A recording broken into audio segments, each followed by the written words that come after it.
And we are live.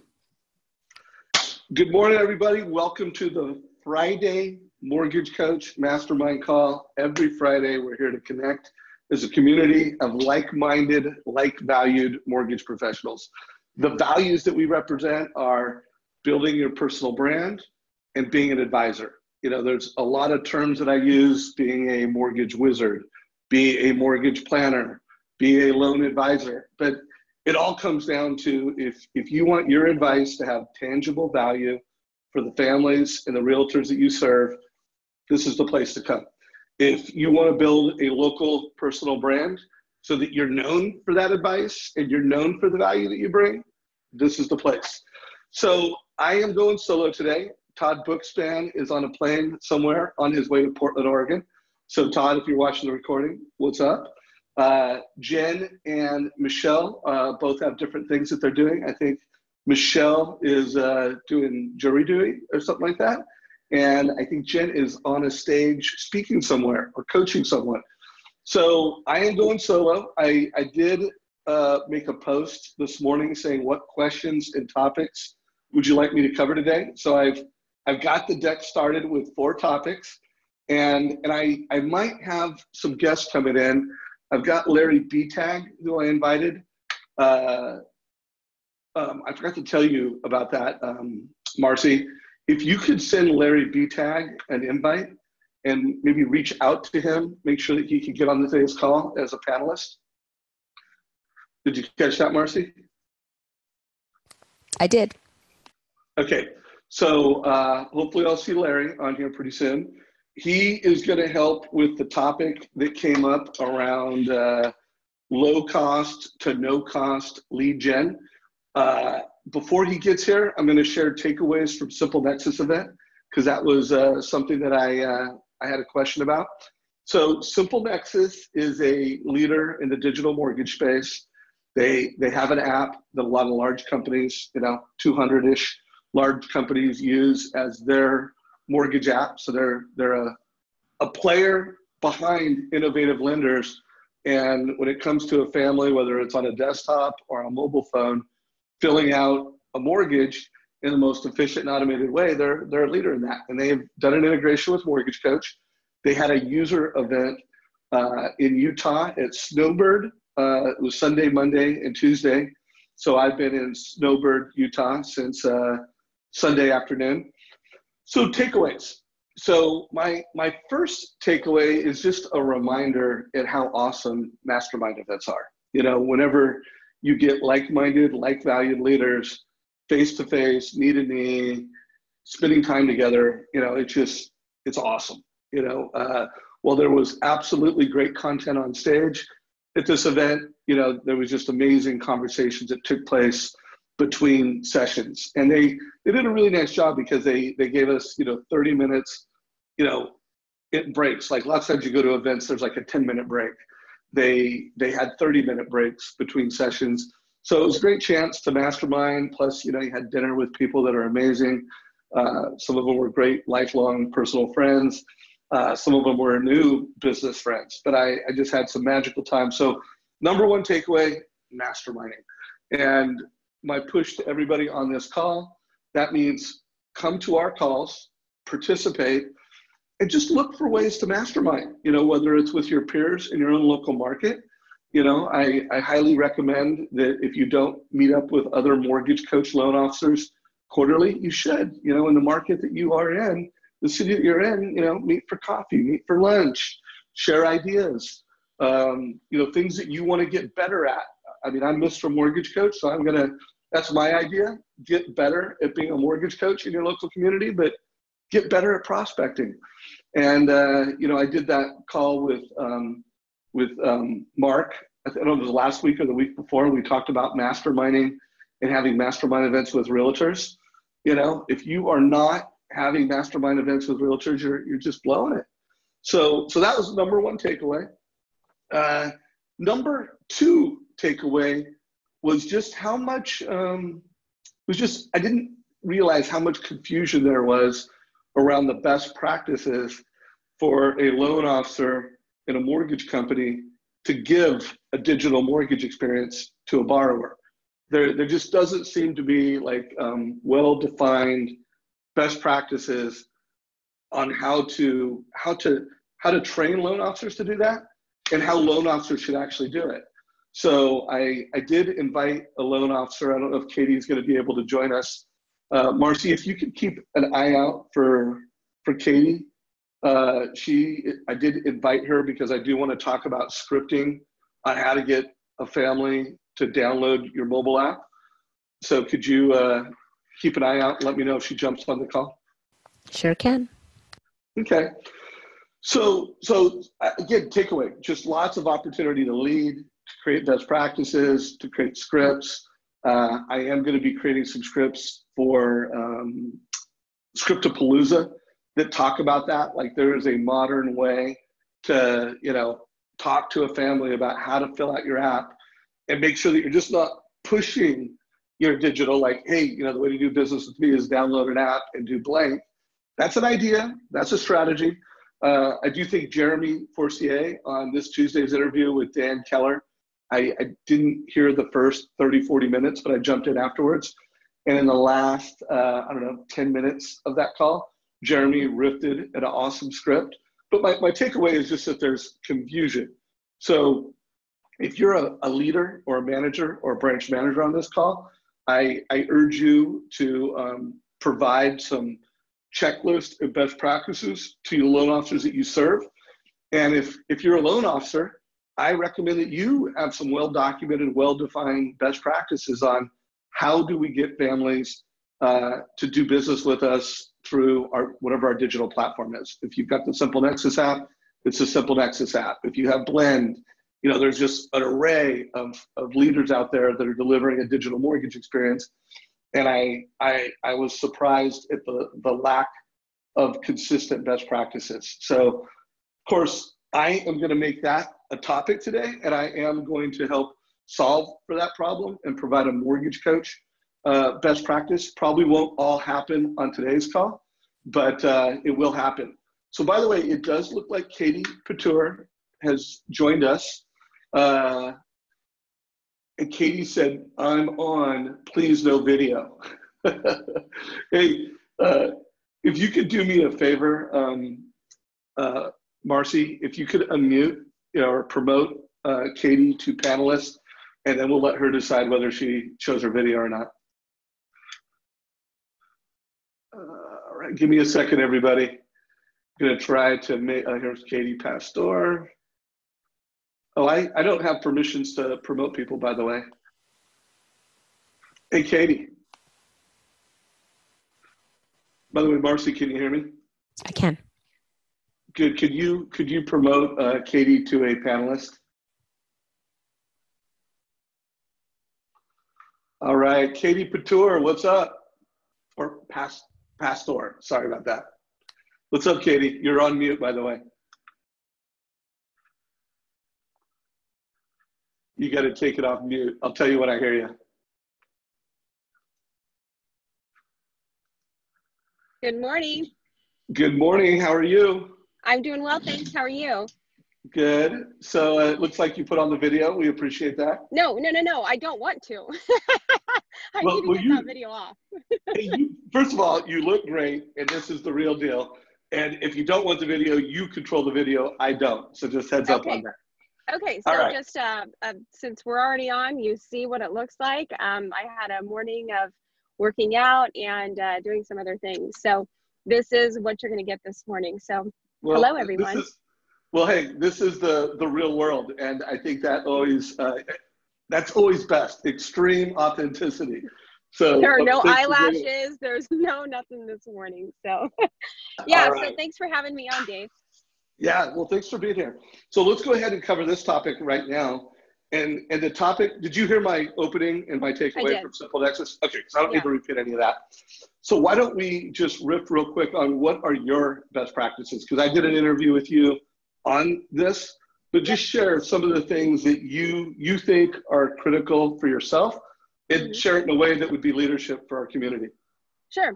So as many of you guys may or may not know, I am a big believer in efficiency. So efficiency with my time and also with our clients' time, and obviously our realtors' time too.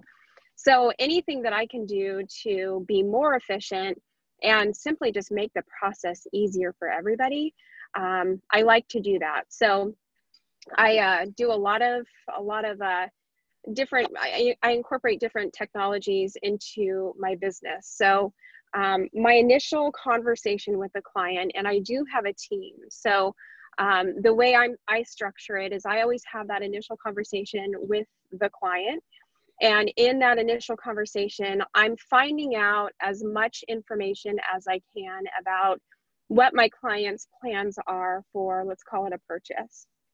So in that initial conversation, I'm asking questions, and I did see somebody post something on the group. What questions do we ask? And I can go over that. I can do that, you know, in another call, or you know, somebody else can take that. But that's where I ask my initial questions, and I really build the rapport with the client in that first conversation. Then from there, I take it to setting the expectation of what's going to be next. That means, how are they going to proceed with the application? And I give them two options. You can either do it online, or you can do it through the mobile app. So those are the two options that I give them. I'm also very mindful about my client in that conversation. I'm getting to know their style, I'm getting to know them, and I'm usually a pretty good judge of how is it going to be for them. Are they technological savvy? Are they maybe going to struggle with that? If I think they're going to struggle with that and they're not going to do the online or the mobile app, then I will offer that we set up a time and we take the information over the phone. But that's very rare. I don't remember the last time I took an application either in person or by phone. So I would say 98% of my clients will either apply online or through the mobile app. So yeah, so I'm setting that expectation that these are your two options. Here's how I'm going to go about that. You're going to get an email from me, or you're going to get a text from me. And in that text message too, I'm probably going through this pretty fast, so I'll slow down for a second. In that text message, when I text them the link for the mobile app to download, I also include my realtor partner, so that the realtor partner can see what's happening. So they can see that I've already had the conversation with the client, and here's where we're at. We're waiting on them to complete the application. Love it. Any questions about that? Yeah. So first of all, if anybody has questions for Katie, now's the time to post them in whatever platform you're watching us. So Katie, I love what you said. It makes total sense to me. I can't remember the name of the person, but I did a whole post on, hey, it's time for us to stop using taxi strategies in an Uber world. And someone kind of jumped on me and said, Dave, we don't want to be Uber. That's a commodity. My point was, and my point still stands, is that while you may not actually use your mobile device with each and every client, and that's not your expectation, you need to be a mobile powered mortgage professional. You know, that means you need to, know how to use the Mortgage Coach mobile app. Mm-hmm. If you use Simple Nexus, you need to know how to use the Simple Nexus mobile app. You need to probably, if you're optimizing your speed and efficiency, you probably use it all the time, every day. And that was my point. Like, I do believe we are at a point in time in this world where there is enough power in your mobile phone as a mortgage professional. We got Facebook, which is a place of strategic value. It's also a place of distraction and busyness that's not business, but it is also a place. You've got your mobile app, you've got Mortgage Coach. So if you're not using this daily and you're not using this with every borrower, I will stand by my statement that you are not optimizing efficiency. One more note, and then I will see if we have questions from the community. You kind of kicked off like, hey, I like to be efficient, and that's just how I am. Here's another takeaway for everybody on this call. The most successful realtors in your marketplace, they like that. They like, there's a lot of people that don't have boundaries. They're not serious about time management. They're not nerds on efficiency. And by the way, like, if you look at the category of people that are like that, They're in the lower performing realtors. You know, there are realtors that will take a meeting with you anytime, anywhere, and you know, they may not be the most successful. The ones that are the most successful, time is their most valuable asset. And so when you show up as, I'm thoughtful, I'm efficient, I'm personable, I'm likable, I'm a human, but I'm really efficient and effective, and I use tech, they like that. Realtors like that kind of thing. So Marcy, any questions from the community before I hit Katie with a few more? You can't hear you, Marcy, if you're talking. So we do have a question from Will Rudolph. He's asking, how do you segue into technology challenge? So I'm not, and Marcy, what do you think? Is he talking about how do you, okay, well, so what he's referring to is tech and then the knowledge portion. So dealing with clients that are technology challenged. Got it. Okay, Katie. Yeah, I'll take that. So, so here's one thing that I think we can easily do. So we can get in our own way. And I say that because we might assume that someone's not technology savvy, let's say. So here's what I would say. You have to be familiar with the technology yourself, regardless of if it's Mortgage Coach, if it's Simple Nexus. You have to be familiar with how that technology works. And you really have to understand that it makes everyone's life easier. So you really have to believe in it and trust that. So it's very easy for me to educate my client about how to use this because I'm familiar with how to use it. And I know that everyone is probably on an iPhone or a smartphone or a tablet or whatever. So they're familiar with technology and they know how to navigate through different things. So yeah, I just don't assume that they don't know how to use technology. I'm just going to say this is how we do things. And really the reason why we do this is because it's beneficial for you. So I know that my app is going to be helpful to you when you're trying to calculate a monthly payment on something, or when you're trying to scan a document, you can do it from your mobile device. It's going to make the process so much easier for them. But as mortgage planners, we have to believe in that and we have to trust that. Does that help? Yeah, it does. And I hope a takeaway for everybody from that is, if you are not comfortable with the Mortgage Coach app, whatever app it is, if you've not really used it a lot and played with it, and we're not talking like 1 time, 2 times, 3 times, we're talking like 10 plus times, you are not going to be comfortable and confident in your clients doing it. And also a reminder to everybody, don't prejudge people, you know, like their sophistication level, what they want. You know, I hear in interviews all the time that, you know, every family wants a total cost analysis. It's just a question of how you finesse that and deliver it. It's not if you do. So Katie, I know you didn't commit to being on this whole call. So I do have one more question. Yeah. I actually have 2 more questions. Yeah, go ahead. So on the call it the, you know, in this case, you use the Simple Nexus app, you use Mortgage Coach. Could you talk about when and where, some best practices on when you use Mortgage Coach, when you use Simple Nexus, how they play off of each other within your workflow? Yeah, absolutely. So we already talked about how I get the application, and the application is through the Simple Nexus. So again, that's either online or it's through the mobile app. And then from there, we have enough information to basically put together some scenarios, because I've already asked them all the questions up front. So I've got enough information at that point to put together some different Mortgage Coach options. And again, so in my initial conversation with people, it's a good 40-minute conversation at least, because I'm doing all this, you know, information gathering, I'm building rapport, I'm setting the expectation of them, you know, taking that next step and completing the application. But I'm also letting them know, as part of the rapport building, that here's what I'm going to be doing. I'm going to be putting together these different options for you. I'm also going to be setting up a face-to-face meeting with you for you guys to come into my office. And that's where we're going to go over your different options and how we can structure the different financing. So again, it's setting the expectation in that face-to-face meeting, which happens after we get the application. In that face-to-face meeting is when I use the mortgage coach. And, you know, I build out the different scenarios.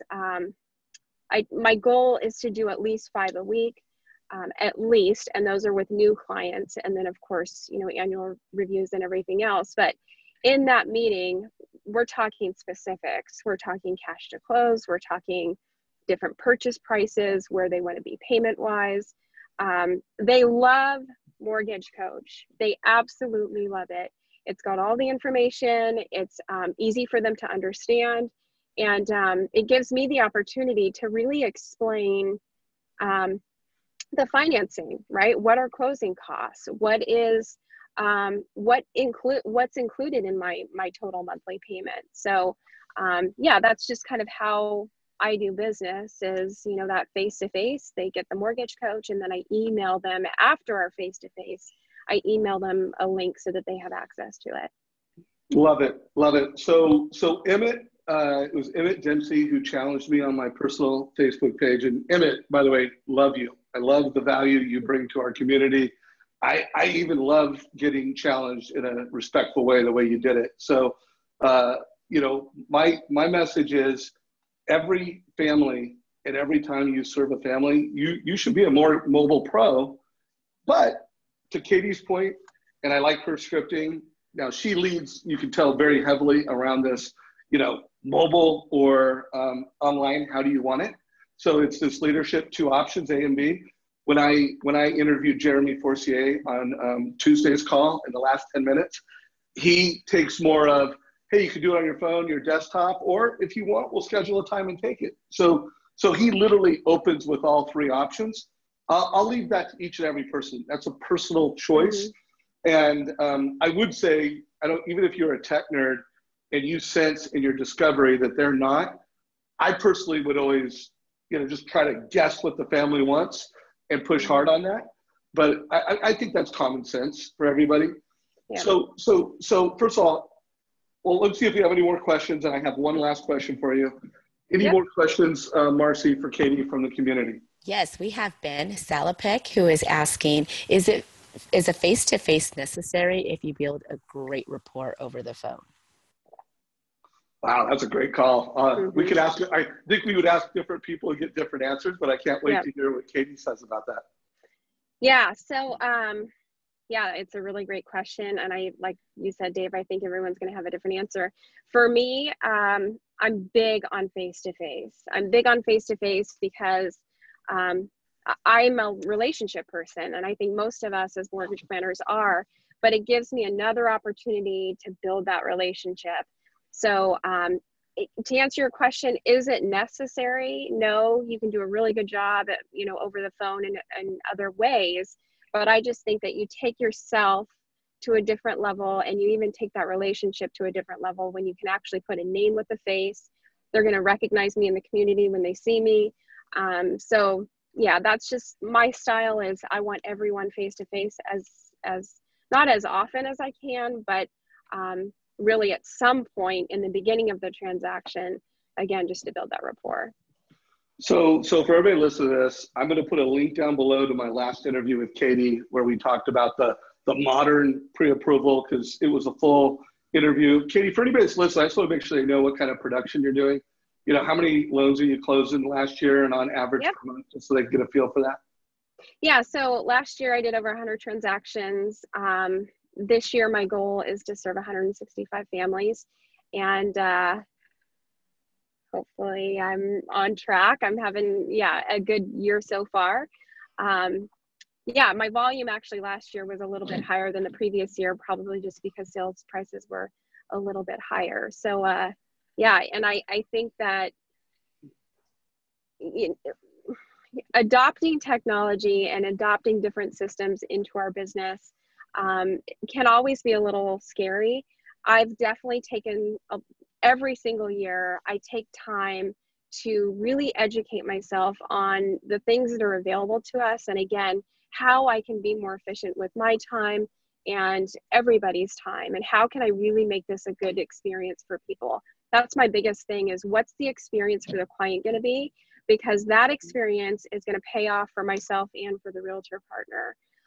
So I guess I'll leave you with this. If you don't have any other questions, I would say if you're a mortgage planner, spend some time on your business rather than in your business. I mean, obviously in your business is going to produce results, but so is spending time on your business, learning mortgage coach, learning the tools, you know, that you have available to you.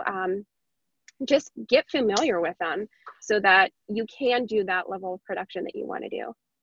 Yeah, and Katie, that's incredible production, and for everybody, she's been a full-time loan officer again for the past 3 years, so she is complete rock star status. So one more question I have, and then we'll transition to some other topics. Which, Katie, you're welcome to stay on the whole call, because we're going to talk about how to generate free, no-cost leads, and organic Facebook is going to be an obvious topic, which you're also you're pretty badass at, in my opinion. Thanks. Thank you. But so this is probably a question you may not have ever even thought before, but let's talk to and I don't want to put an age on it, but let's just say someone that isn't mobile savvy. They may not be, like when I check in for a flight, I'm doing everything when I travel on my mobile phone. So let's say someone that's not call it mobile savvy person, and you may be giving advice that's not mortgage, but what are the things that you would have them do? What apps should they download? What should they do on their mobile phone to go from all I do is text and email and phone calls to I'm mobile savvy, and things that may not be mortgage relevant? Like if we wanted to get someone from all I can do is text, email, and take phone calls to I'm a mobile mortgage pro, what are some things you would recommend? That's a good question, and one that I've never really given any thought. Well, why don't I do this? Because I just threw you a big question that I have given some thought to. I'm going to answer it, and then you can add color to it. Yeah. So first of all, I think communication and all the channels that we do communicate. So if you are going to use Facebook as a communication channel, which I think if you want to build a personal brand in today's world, Facebook and LinkedIn on your mobile phone, that's what modern mortgage professionals use. I love Instagram because, I was a photo minor in college and I like photos, so I use Instagram. I think, mobile banking, everybody does banking somewhere. And so, make it a goal to start pushing the power of your mobile app, and budgeting tools like Mint, anything, because everybody has money. Well, hopefully you have money. You have banks, you manage it. So why don't you start getting savvy with how you manage your banks and your money with your mobile device? Those would be ideas. If you travel, which I do, I travel a lot, use Uber, check in with flights, just start thinking about it, getting serious. Like if you're going to retire in 3 years, okay, it is what it is. Maybe you don't want to become a mobile professional. But if you're going to retire 5, 10 years from now or longer, I am going to say you need to become a mobile executive, a mobile leader. And those are some ideas. So Katie, anything you want to add to that or ripped off of that? Oh, am I there? Sorry, I got a call coming in. Yeah, so I would say, I would agree with you, Dave, in that the social media apps, for example, like my in-laws. So my in-laws are in their 80s, and frequently when we get together, they've got questions about how to operate their phone, or they're locked out of their Apple ID or something like that. And Dan and we got my mother-in-law on Facebook probably about a year ago, and she loves it. She loves it because she can keep up with the grandkids. She can stay in touch with some of her old friends that she doesn't get to see too often. So we don't think about some of these tools and some of these things that we use. We don't think about how they can impact our parents' lives or our in-laws' lives. And it's just been really fun to see the joy that it creates for her when she can see stuff on social media. She sees funny stories. So I would definitely suggest, get them on social media. You know, I have Snapchat, not because I use it, but I use it for the filters. And I love getting together with my mother-in-law and doing the Snapchat filters because we crack up and it's just, you know, it's fun. So I would agree with you with just some of those social media apps that I would encourage people to have. For sure, online banking. I'm a big believer in online banking and, you know, the Southwest app and all of that. So yeah, I would agree. And I don't think I have any other suggestions of apps for people to use Yeah. that aren't technological savvy. And clearly, I don't know if it's obvious, every app that you use to power your mortgage business, if you have a CRM, Yep. master your mobile CRM. Yep. If you have an LOS, hopefully you got one of those, master the mobile aspect of that. If you're with a mortgage coach, you know, you should be adding the video with the mortgage coach mobile app. You know, you should be, you know, competent in sending the TCA with the mobile app. If, you know, remember the TCA is a storytelling, strategy sharing and story selling tool. So you should be competent that when you meet with a realtor and you want to tell them a story or explain a strategy, you know how to hold your mobile phone like this and use it as a storytelling tool. You know, these are the things that maybe we'll write a blog post and we'll create a playbook how to go from all I know how to do is phone call, email, and text, which I think everybody does on their mobile phone now, to I'm a mortgage coach, modern mortgage advisor that's doing things efficiently, effectively on your mobile. So Katie, if you think of anything else, let me know, because I do want to help our community, you know, get where they need to go to kill it in the future. I'm going to transition the topic to free lead strategies. So you're going to get to answer my first question. Aside from organic Facebook, when you know, someone posted a question and they asked, what are some ideas and strategies to generate leads that are free? They cost nothing. So aside from organic Facebook, anything come to mind? I think, you know, when it comes to free leads, I just, you know, it's probably not the way you want me to answer this question, but it's really just, how are you caring for the people that you're in front of? Whether it be a realtor, whether it be one of your clients, like really what value are you adding to them? Because when you add value, that's how you're going to build your business. It's going to be referral based. It's going to be, you know, whatever. You can apply the same thing to social media.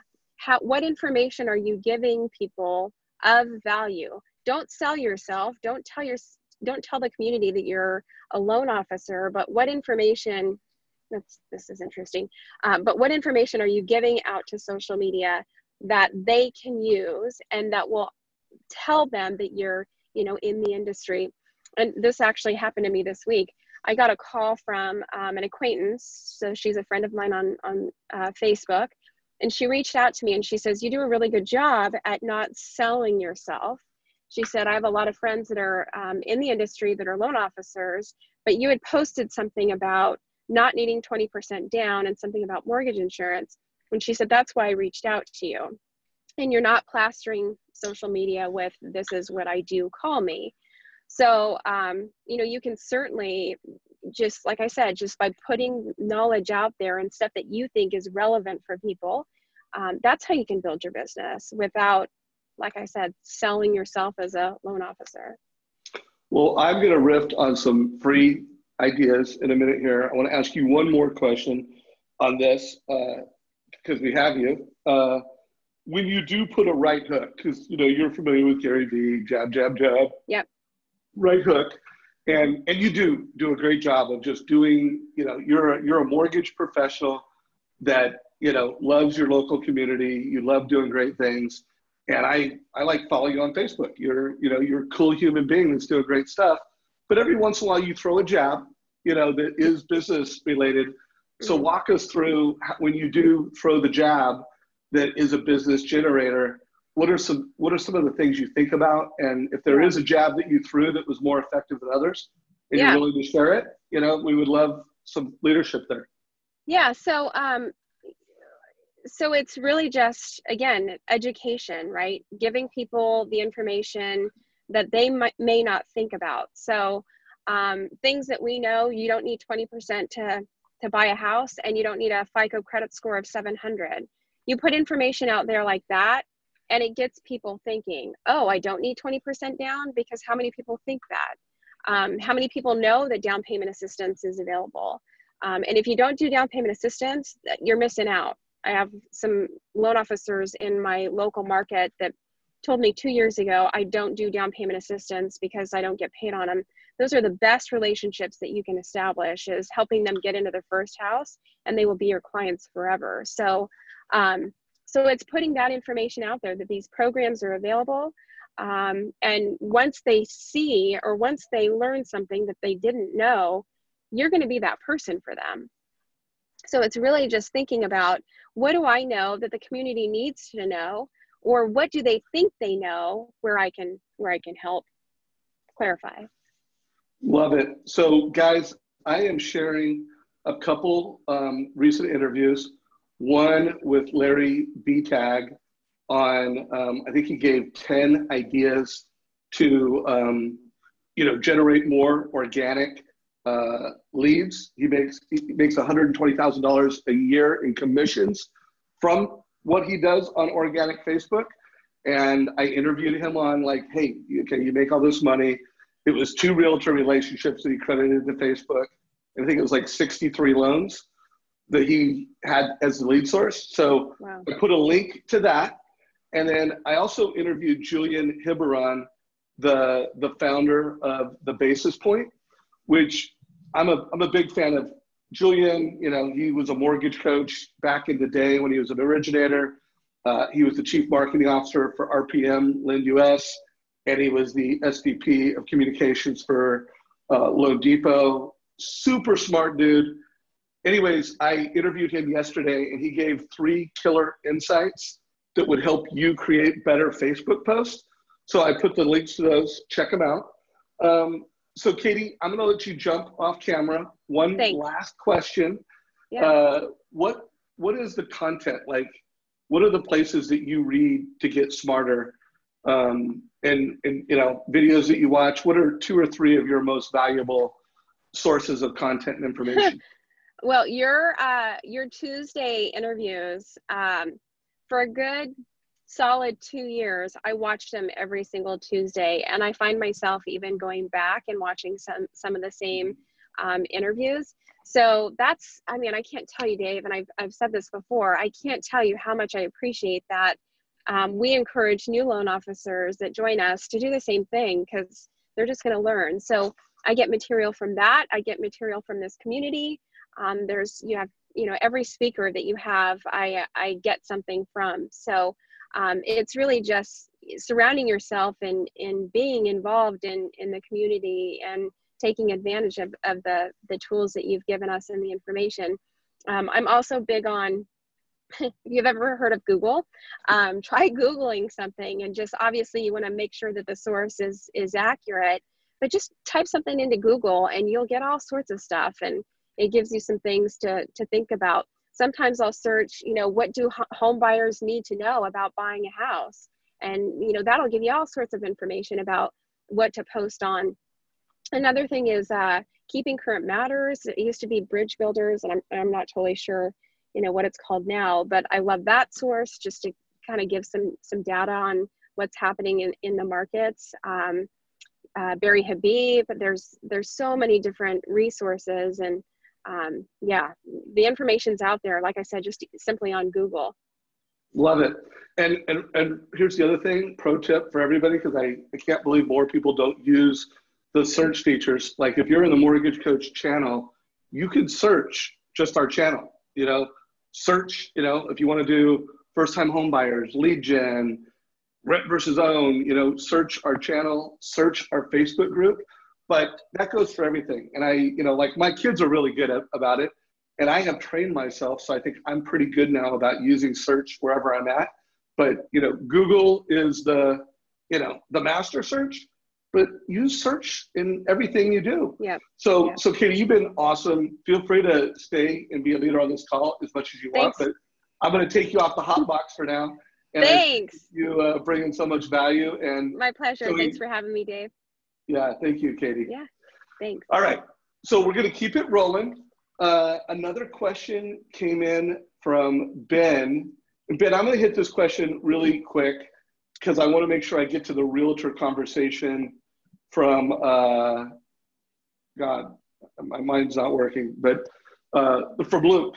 Luke has a couple realtor questions. So a question came in, and I'm going to just summarize it rather than read it out loud. But it's someone that says, "Hey, you deliver this great experience. You educate them. I can't tell in your post whether you gave them a total cost analysis or not, but you just crush it for this family, and they still shop you and go with a low cost leader." So here's my response. We are living in a market where everybody shops. It's just a question of, do they show up as a grinder at the beginning of the sales process, or do they? And I don't want to call it work you, because it may have been really just like they were authentically doing business with you, and then something happened. They found out about a rate that's lower than yours, but everybody's shopping you, and then the question is, do they grind you after you've invested all this time? You've helped them get their offer accepted on their home, and now it's crime time. So my answer to that is, first of all, there is a percentage of people, no matter what you do and how you do it, you are going to lose them. And let's just say that's 20%. That 20% of the people, no matter what you do, how good you are, something's going to happen. Whether it's low-cost lender, family members in the mortgage business, just something happens. And then there are 20% of the people, no matter how good you are, you give them a mortgage coach or you don't give them a mortgage coach, they're going to do business with you. You were the right person at the right time. You got it. And then there are the people in the middle, where that is where the best of the best define themselves. They win most of those people in the middle, and they do it because they consistently deliver all of the things in our lead playbook, our lead conversion playbook. And I just did a post called How to Compete and Win with Online Lenders. It's got 9 strategies. So my short answer to you, Ben, is go, like, literally after you do that, read either our lead conversion playbook or How to Win or How to Compete and Win with Online Lenders. Read the strategies, and by the way, make your own. Like, that's the one I created for the mortgage coach community, but there may be things on it that don't fit for you, or there may be things that you do that I didn't have on the list. Make your own lead conversion playbook and checklist. And when you lose one, you kind of skim that checklist. You kind of mentally go, okay, I was a 10 there, I was an 8 there. I forgot to do that. Go through 1 minute, skim it. And by the way, if you crushed it and you're happy with how you executed, it's in the 20% category, short-term memory, forget about it. And by the way, if you either forgot items on your checklist or you delivered some of those items at less than an 8, think of it as opportunity to upgrade my practices. I thank God I lost that loan, because I'm going to be so much better and I'm going to win so many more. So that's my relatively quick answer, Ben. Hey, Marcy, we've got about 15 minutes left. Are there any questions from the community before I focus on Luke's question about realtors who no-show you? Can't hear you, Marcy, if you're talking.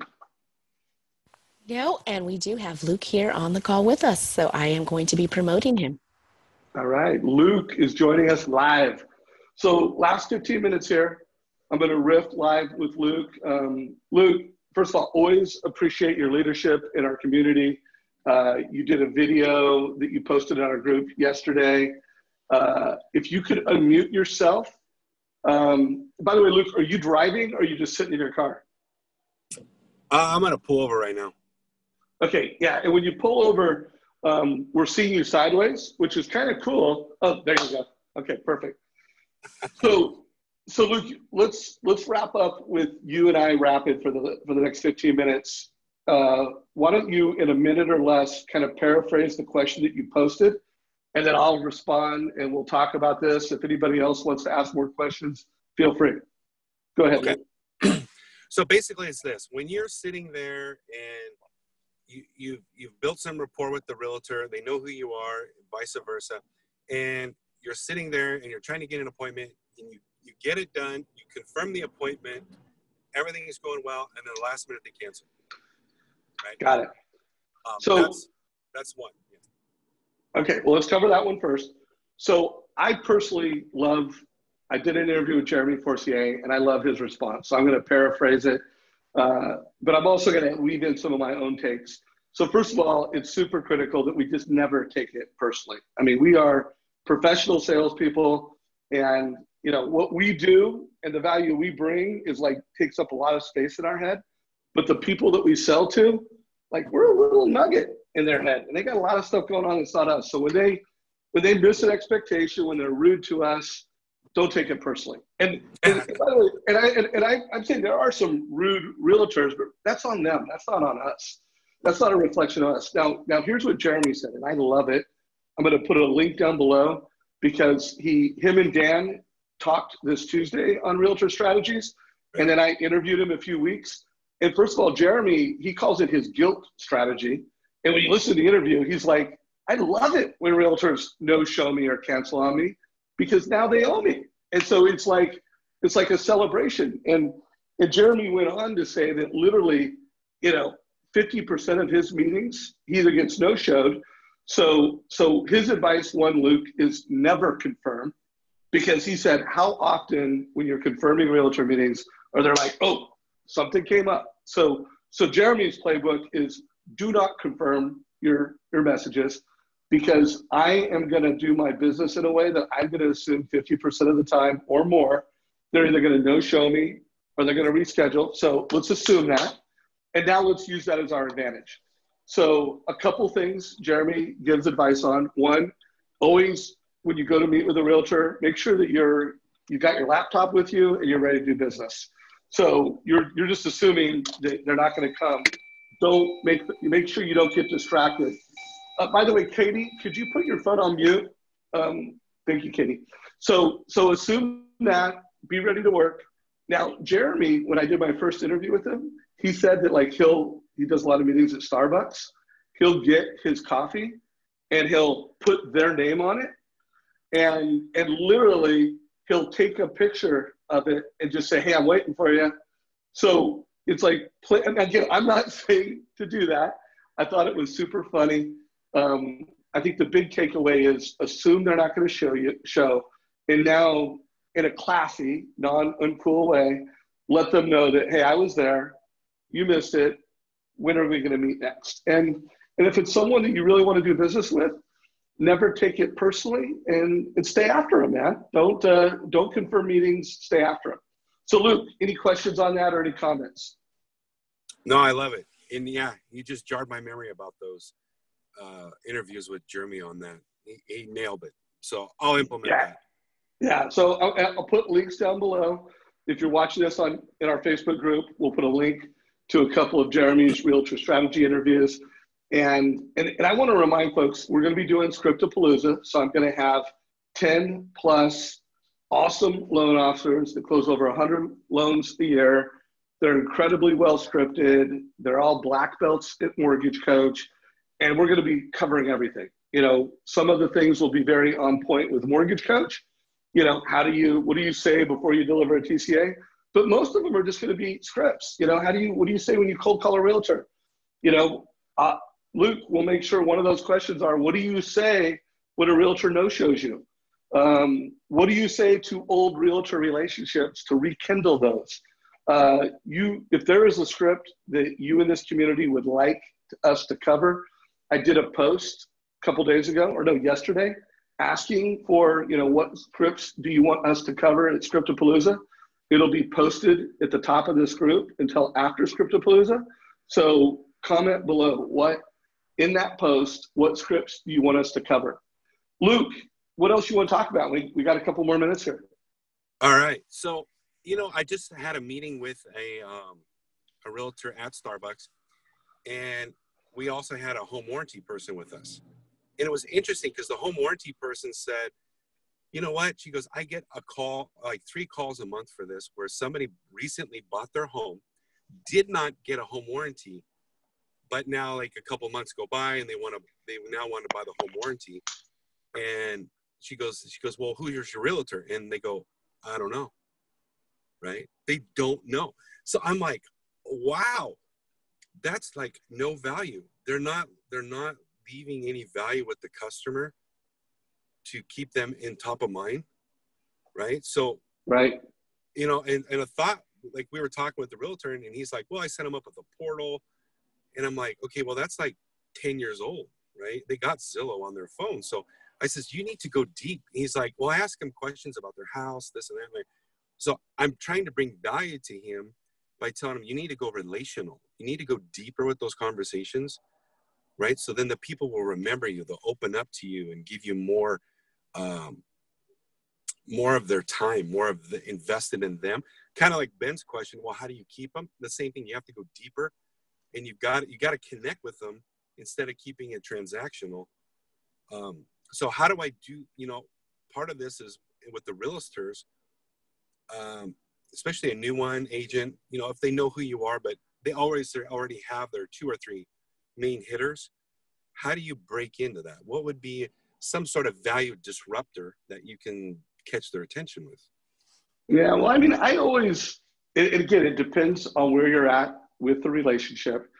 I always like to, you know, pattern disrupt around whatever their goals are. You know, hopefully, you know what their goals and objectives are. And hopefully those goals and objectives have to do with closing more homes, selling more homes, and just talk about, you know, I know when it comes to top producers, they have leads. So top producers who kill it in the real estate business, they have lots of leads. Yes, they want more leads, but a lot of top producers, what they want more than more leads is they want better conversion. And so, you know, when you could say, you know, hey, you're generating all these leads, you know, do you want to have a better conversion? Do you think you could have a better conversion? And they say yes. So going into, hey, I've got an idea and a strategy that can help you convert your leads better and more effectively. Now let me show you. So I think that's a good pattern interrupter, is just getting into lead conversion. And then I think there's all kinds of micro ideas around that. You know, lead conversion with online leads, lead conversion with up calls from signs, lead conversion with open houses. You know, the more you can make it like they've told you about a pain that they have or an opportunity that they have, and then you can tell them how you can be more efficient and more effective at solving for that. That's where the pattern interrupter, the more relevant you can make it, the better. And I do think it always, you know, as a mortgage professional, we so much talk about rates, fees, I close loans on time, I keep promises, I've got great rates, blah, blah, blah, blah, blah. I think the more you can make it around, you know, I'm a leader in this space and I can help you sell more homes, and then you can sell more homes, make more money. And it can't just be global and BS. I mean, it has to be like real, relevant, and then you need to say, and this is how I do it, and it's tangible and visual and valuable. What are your thoughts on that, Luke? I love it. I love it. All right, guys, so we got a couple minutes. I'm going to wrap up today's call a few minutes early because I've got to jump on another webinar at 10. But I didn't totally crush the question on free lead gen sources. So I don't know if I'm going to completely crush it in these minutes. I do want to draw attention on, we do have a lead generation playbook. So I will put a link down below to the Mortgage Coach lead generation playbook. And many of the strategies in that playbook are, they're free. Now I want to qualify free because I don't think that anything is really free. You know, let's say so, if it's taking your time, it's not free. Maybe you didn't have to write an incremental check to like Facebook advertising or buy leads, but everything you do has a cost. So I am personally my biggest fan of, we'll just use the word free for now, is it's your past customer database and it's your friends and your family. And I see so many loan officers spending money, and I call it shiny lights, not because it's bad, but they're chasing something over here and they're leaving their past customers and their friends and family. They're not crushing it with them. So your biggest source of free leads is crushing it, you know, communicating, annual reviews, One of my all-time favorite books is The Power of Who by Bob Beaudine, and I call it Who Friday. So, if you look at my calendar on Fridays from noon on, I call friends and family, and it's not intentional. Like I'm gonna end every call with, and who do you know who that's business. But if I'm a mortgage pro, I am strategically calling friends and family, and I may not ask for a referral on every call, but I'm strategically doing that as a business person. So Who Friday, friends and family, first and foremost. I think online reviews is something that not enough loan officers put enough strategic attention around, because online reviews are not only incredible conversion tools, they help you convert better if you have lots of online reviews, but they're lead generation tools too. I mean, I know loan officers that have so many Yelp reviews that they're closing like serious business on their, where they are with whatever city you're in, you put in mortgage. There are people that are making hundreds of thousands of dollars a year from leads that come from reviews. So I think, now again, is it free? No. And I'm not talking about paying Yelp for preferred placement, which that's a paid strategy. I'm talking organic reviews, Zillow, Google, Facebook, Yelp, being very intentional. But are they free? No, because it does take time. It takes your time, it takes your team's time. It's not free, but I do think reviews are important. We're rolling out an integration with Social Survey soon. So we're big fans of that platform, but there's a lot of great platforms out there. And I would just say, for the person that asked that question, I would ask you, on a scale of 1 to 10, are you crushing it with your past clients and friends and family? On a scale of 1 to 10, are you crushing it with reviews?